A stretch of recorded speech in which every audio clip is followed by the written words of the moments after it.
tant via obeta stade des aïbaté en kala. Tant peut-être ba Wilson, ba JB, ba Kofi, moment wana ezaki moment na bango. Nde ba ko obeta stade Marti. Via obeta stade Marti ozana album te sur le marché. Ozana nzembo kaka moko donc ba tobe ngomba single. Ozali single na Fabregas na kombo ya TikTok. Oyisala Opi na Kofi Olomide. Nzembo featuring sana Kofi Olomide ya Opi. Banzembo yango pe sur le marché et marché na ngo peti netinga ata morceau moko so na imba ata extrait ya pamba ya TikTok ou bien ya copyright ata moko te na yebi na ninanga et je vais tester les matchs au présenter ba nini vie au présenter ba nini yonga na lobi ki ngana ko pesa vie félicitations te na ko ba te ki non vie félicitations quand même azana azu courage non via sali bosoni asali bosoni ça dit mayele nyoso babenga vie na biso babenga Félix choisir quoi mais c'est Google moko bongo na moni c'est comme si vie et puis asali mon livre babenga bongo de la sagesse avec tout ba titre wana vient mi pesa mais eloko vient tout ça na ça de Marti ils a honte ils a shit ya carrière na ye parce que non beaucoup de shit c'est donc de même fait en carrière na ye parce que vient déjà shit ta carrière ça là déjà à ça d'acheter ta carrière donc on soit mettre fin à carrière ne vient est comme kundaye moko vivant vient est comme kundaye moko vivant donc vient au fandaki na yo olingi oya lelo au battre record ya héritier Watanabe moni record à ça de Marti zaki héritier mtazaki na mo ya bampiaka na yo sikoyo oyo battre score record ya héritier Piakanabi donc record héritier ça là il vient est battre donc vient na minute ko mutasuka à l'Olympique à stade de Marti. Donc, je ne sais pas ce qui vient à se contacter qui n'a pas fait ni à Pasteur Walesa. Donc, on a eu de lobby veiller à Pasteur Walesa, oui, ça m'a dit avant-hier. Et l'équipe même plein au Félix Choisir Bassal. Et l'équipe même plein pour te misser Bélé à Salah à stade de Marti. Voilà. Donc, vieux, le goal à Basolo, là, on a Pasteur Walesa. Parce que au passé aller ça on a fait un concert à ça de Marti na moment ya francophonie non ma date nezali na moment francophonie vu que événement munene nezali na mboka ya mwana bete quitté na moment francophonie donc pasteur azali sous na temps à robetati parce que moment on est francophonie c'est championnat local et zonga na Kinshasa championnat national l'ina foot et pas après championnat éliminatoire ya coupe d'Afrique coupe du monde et beta bon na stade de Marti donc temps exact espace exact vie parce que voilà ça donne de la à 5 bon vie ça va permettre à beta na butuya ya samedi ya vendredi ya beta dimanche ya beta samedi plutôt donc ya beta voilà ça beta vendredi via beta samedi voilà et puis dans la bon on a émission tout ça to la daki na ba conférence de presse via salaki non pas émission à salaki avant concert à ça de mardi vie alors que non pasteur a promis bon pasteur a promis qu'il va déménager par rapport à acte tu peux par rapport à acte au Félix Oazoka ça la volonté wana ya repesa journée na ya vendredi et marqué que bon pasteur wale ça ndia senga ki pena ba déménager ba oba ozala bongo en forme oba ozala bongo ba kolemba te ba nzoto kafu ba nzoto makasi oba ose ba mona ki ba ko se rendre pas na concert waze quoi eza bongo samedi ba ko potika na mo pona pesa ye force peut-être ya mwana pesa ki ezali bon pesa ki vie ba assurance to assurance to rolo bagi lokola fali kupa aigle pesa ki bongo bash pesa ki bongo non pesa ki bongo cash gazon voilà tout ça tout mira tout faut que la différence entre cash gazon et puis na bash gazon parce que tu es artiste mususu ba si m'a parlé du peuple bon betara bon na bash gazon et non cash gazon voilà fallait couper aigle après ça qui cash gazon na simplicité nyonso et puis na montema pour les sans hésiter bon peut-être bien à nous la paix mot d'ordre il fallait poupa peut-être je sais pas trop peut-être nous la paix il fallait poupa rolo ba non ba warrior ko qui soutenir bongo vient na ngamo kwa bongo or fallait poupa tant betara conseil na stade de Marti avana montu mo soutenir ka été montu mo soutenir il fallait poupa équipe était stade de Marti seul contre tous.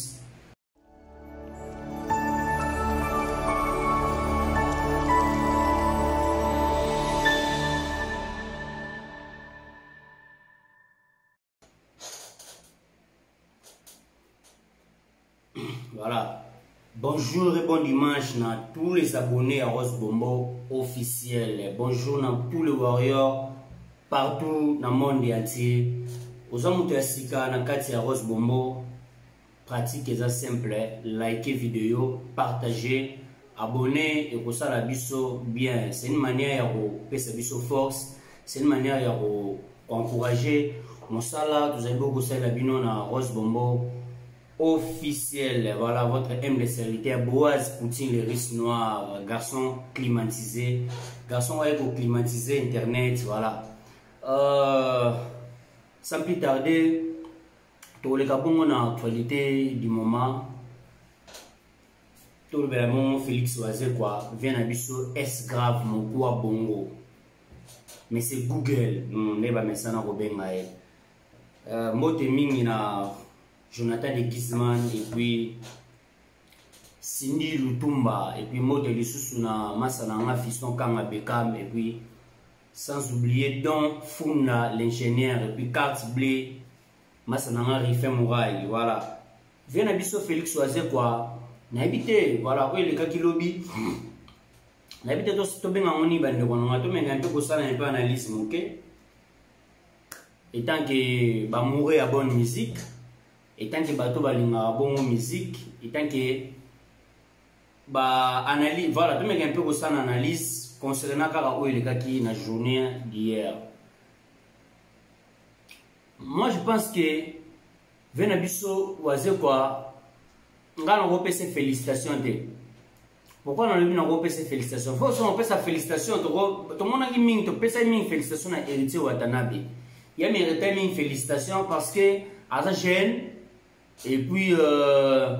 par rapport à l'âge à nous jeune et puis à un album c'est le marché oui ben non marché très bien album il y a mis un chemin des morts on a osé remettre ça des martyrs et ça qui bon à ça qui quand même sur la consommation l'album n'a un non marché bien c'est le marché voilà et le roi il m'a pas mis bien en motonatembe à l'oka qui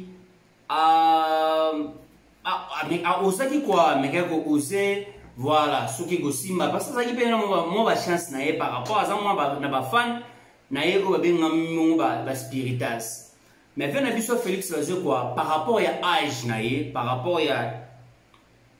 y a temps carrière musicale au ya sali moi je pense que et ce moment où il y a ça là Robert Stade martyr venez ce soir Robert Stade des martyrs. Je pense que Américain mieux Robert Stade des martyrs na batan kala.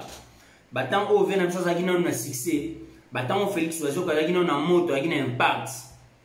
Oh ça là parmi les artistes va lobby s'appelle Congo. Orchestre nezaki orchestre OEP to ane ko lobby les qui na bateau ba qui peut influent kuna à part yemoko leader. Tout ça qui bon na ba Gestatipoyi, tout ça qui bon na ba Josdena. Tout ça qui bon na ba clip solaire, tout ça qui bon na ba gilet ba gabana. En tout cas c'est bon no kapanga, tout ça ba mission belé o ba qui bon impact. O musique pe akala no senga ton Robert Stade à part leader, tout le monde appelle ba musicien ba qui tout autour il y a leader, ba qui peut un impact, ba no dégager peu impact, ba no dégager chaleur. Ba qui peut na fanatique o ça que non seulement Félix Oazé comme tazo beta mais ba fanatique musupe bazoya pona Gesa ba musuba ya pona Josdena ba musuba ya pona Papi Louange ba musuba ya pona ozomona ezaki bongo mais la musique ya lelo ne fallait pas comme si musique passe dans la République démocratique du Congo donc Robert Stade des martyrs et ça m'a force na ba tout ebele c'est dit yomo leader force un impact vena biso Robert Stade des martyrs abeti yango aza même pas dans bon sur le marché. Ça même pas l'album sur les marchés. Donc, viens au misopisi, au outil du colo, bambay na se bou. Oh, et au côté na bitumba, oh, ça yoté. Oh, ça, la génération n'a pas mon vieux. Le lot bitumba, le lot est comme une génération, il y a comme une 5e génération, autour de Bara, Fali, Ferré, Héritier, bah, mission, le lot, quoi, oh, quand même, bazo, mega, ko sala makambo o ba vena biso peut-être na kala ba sala rati tant via Robert Stade des ba tant kala tant peut-être ba Wilson ba JB ba Kofi moment wana ezaki moment na bango nde bako beta Stade Martyrs vio beta Stade Martyrs ozana album te sur le marché ozana nzembo kaka moko donc ba tobe ba single osali single na Fabregas na kombo ya TikTok oyisala Opi na Koffi Olomide nzembo featuring sana Koffi Olomide ya Opi banzembo yango pe sur le marché et marché na ngo pete neti nga ata morceau moko sona na imba ata extrait ya pamba ya TikTok obe ya Opi wa ata moko te na yebi na linanga et je vais tester les matchs au présenter votre nini vie au présenter votre nini yonga na lobi ki ngana ko pesa vie félicitations te na ko batte ki non vie félicitations quand même azu courage non via sali bosoni asali bosoni ça dit mayele nyoso babenga ka vie na biso babenga Félix Choisir quoi mais c'est Google moko bongo na moni c'est comme si vie et puis asali bon livre babenga bongo de la sagesse avec tout ba titre wana via mi pesa mais eloko via to sala na Stade Martyrs eza honte eza shit ya carrière na ye parce que na beaucoup de shit c'est ça de même fin en carrière na ye parce que via déjà shit ta carrière ça sala yango déjà à ça da shit ta carrière donc on soit ko mettre fin na carrière ne via e ko mi kunda ye moko vivant via e ko mi kunda ye moko vivant donc via au fandaki na yo olingi oya lelo o battre record ya héritier Watanabe moni record à Stade Martyrs zaki héritier mtazaki na mo ya bampiaka mais yo sikoyo o battre score record ya héritier Piaka Nabi donc record héritier sala qui vient au battre donc vient na minute ko mutasuka pasali Piaka na Stade Martyrs donc je sais pas ce qui vient à se contacter qui na bafani ya Pasteur Walesa donc mon en route de lobby veiller à Pasteur Walesa ouais ça m'a qui avant-hier et l'équipe même plein au Félix Choisir au salle et l'équipe même plein pour te ba mise belé à salle na Stade Martyrs voilà donc vieux loko la ba solo la bon na Pasteur Walesa parce que Pasteur Walesa anga beta concert à Stade Martyrs na moment ya francophonie non ma date ne zaina moment francophonie vu que événement munene zaina mboka ya mwana bete kité na moment francophonie donc Pasteur azali sous na temps à robetate parce que moment on est francophonie c'est championnat local et zonga Kinshasa championnat national Lina Foot et pas après championnat éliminatoire ya Coupe d'Afrique Coupe du monde et beta bon na Stade Martyrs donc temps exact espace exact vie Pasteur Walesa donne la a senga ki bon vie soit vous permettre à beta na butuya ya samedi ya vendredi ya beta dimanche ya beta samedi plutôt donc ya beta Walesa beta vendredi ya beta samedi voilà et puis na hôtel la bon na émission to la daki na ba conférence de presse via salaki non pas émission à salaki avant concert à Stade Martyrs via albert que non Pasteur a promis bon Pasteur a promis qu'il va déménager par rapport à Axe par rapport à Axe au Félix Choisir ça la volonté wana ya repesa e journée na ya vendredi et marqué li bon Pasteur Walesa ndia senga ki pena bandimina ba oba ozala bongo en forme oba ozala bongo ba kolemba te ba nzoto kafu ba nzoto makasi oba ose ba mona ki ba ko se rendre pas na concert waze quoi eza bongo samedi ba ko po tika na mo pona pesa ye force peut-être ya mwana pesa ki ezali bon pesa ki be assurance to assurance to rolo bagé lokola fali pupa aigle pesa ki bongo bash pesa ki bongo non pesa ki bongo cash gazon voilà tout ça tout faut que la différence entre cash gazon et puis na bash gazon parce que tu es artiste mususu ba si m'a parlé du peuple ba betara bon na bash gazon et non cash gazon voilà fali pupa aigle apesa ki cash gazon na simplicité nyonso et puis na motema polele sans hésiter. Bon, peut-être bien à nous la paix mot d'ordre de Fali Poupa. Peut-être, je ne sais pas trop. Peut-être à nous la paix qui Fali Poupa rôle au non. Bah warrior qui soutenir bongo vient en gamme quoi bongo. Or, Fali Poupa tant ma bête à conseil na Stade Martyrs. Avant mon tout monde soutenir a été. Mon tout monde soutenir a Fali Poupa qui était Stade Martyrs seul contre tous. Oyo a se contacter kaka na warrior na ba fanatique na yi. Donc warrior bazalo la li famille li bota na yi. Et biso ba warrior to zaki wana pona ko pesa Fox na artiste na biso ko to lingara mingi Voilà, et les cas qui n'engagent les cas qui. Je pense aussi que vieux a sur l'assurance et pas à Kofi Olomide. Parce que comme on a featuring à Kofi Olomide, na biso Félix Oise quoi. Tu éviter na collaboration et gagner en zanani. Parce que dans l'autre là, Félix Oise quoi, tant annoncé ce concert à les 12, vieux na biso Kofi Olomide a yeba on depuis. Et puis fait pas poster que ango, na on sait ngape na ba fanatique na ba que soutenir vie. Bon, peut-être vieux azali na ba dire na ba on te éviter m'amener les cas entre bango, ba collaboration na bango, ba masona bango so bano so en secret to ba kuta na biso to éviter. Mais je pense que Kofi Olomide azali bongo mieux placé. Tu peux penser que bongo, après ça vient na biso selfie azo ka assurance que arozala bongo na stade de match pour na assister vieux. Mais tout le monde yi o salamaki. Vieux à voyager na sindi de guerre à la veille il y a concert il y avait na biso moko bongo na stade de martyr. Vieux na biso Kofi azu avion à voyager na moi sindi de guerre. Vieux na biso Félix Oise quoi. Au sali collaboration na artiste musicien le la Fabregas. Fabregas pe yemo non asila na monde de musique. O yemo za na pe na actualité ti. Si on a collaboration on a njemo ko sali TikTok. TikTok en pe fallait marcher à bien, ils ont marché bien c'est les noirs, c'est les c'est les marchés c'est les marchés à musique na biso Congo. Oyo bateau peut-être arrivé à Jos il y a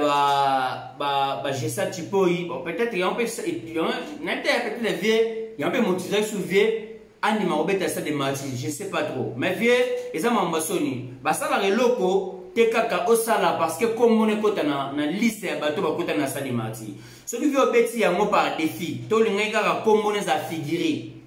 to comme on a mentionné le loso bango beta histoire à ça de Marty batanga beno Félix Bazio ko beta ça de Marty mais ve o pena mikosani pena mambasoni mone loko e ko intérêt pena monde musical na yo na ba titre nyonso na ba respect nyonso ozara na ngo na ba respect to ba titre ba taper ça yo et rabaisser au niveau moko o ko zo idée à la veille à ça de Marty biso tout le monde attend vers les na télévision vers ça la interview via kondi c'est-à-dire vient à perdre santé pour nini ocha musapi na muzino ocha musapi na place oyo ocha musapite omoni balobaka ndeke alia ke loko kokina mongongo nae eloko so kokina mongongo na ote go sala TV lelo monde akobeta ba stade Marty fali pupa en tout cas a comme si musique à Congo passe eloko wana toloba on met fois tout ça répétant on mbala peut-être besoin qu'un service ba warrior to se vanter to se vanter tout ce que mamso photo le baron tout le baron mamso tout le monde en a mis sous bois voilà mamso photo le baron tout le monde fallait poupa comme si musique à Congo passe tellement fallait poupa à travailler na professionnalisme le lo musique na biso mais ça na ba polémique il y a travailler na polémique il y a amimi vérité na musique amimi solo na musique voir même émission sango pour des arabes solo na politique le comment solo na musique même voir même sango yemo lelo amolia na sima ya fali popa kolia sango comme il faut le la fali popa pour sango alia dans lelo oyo batunyo so ba ya oloba ko ba loba ki non ba ya oloba ba fali ba sana ba warrior ou révolté donc tout le monde a des warrior voilà bref pour on souki ça Félix Oise quoi c'est la honte au sali vraiment honte il y a ma casse. Moi, je préfère 1000 fois Falobe Tata, je sais pas, même stade de 20 000, Falobe Tata Raphaël. Même dans le nombre de bateaux, il y a un Tata Raphaël même une autre date. Québec Tata terrain GD à Lemba. Falobe Tata terrain GD à Lemba. Et moi, ça l'a tamé. Comme ça, terrain GD, le gros appelle à Lemba, ma tête zappé beni. Le gros amon à ma tête. Peut-être, bah, fan à ma tête, bah, na Uni Britannique, bah, moi, bah, moi, soutenir. Au retour de ce stade de Nino. Terrain GD, il y a GD à Lemba, il y a qu'un GD. Vraiment, merci beaucoup, merci Nabandogonion surtout à Zaki Basuki Bakor, la bonne vidéo, partagez, likez, vous allez monter à Sikanakat, la chaîne à Rose Bombo, s'abonner et pour ça la biso vraiment bien. Donc bye bye la famille, tout le temps bon dans la vidéo Oyo Elandi.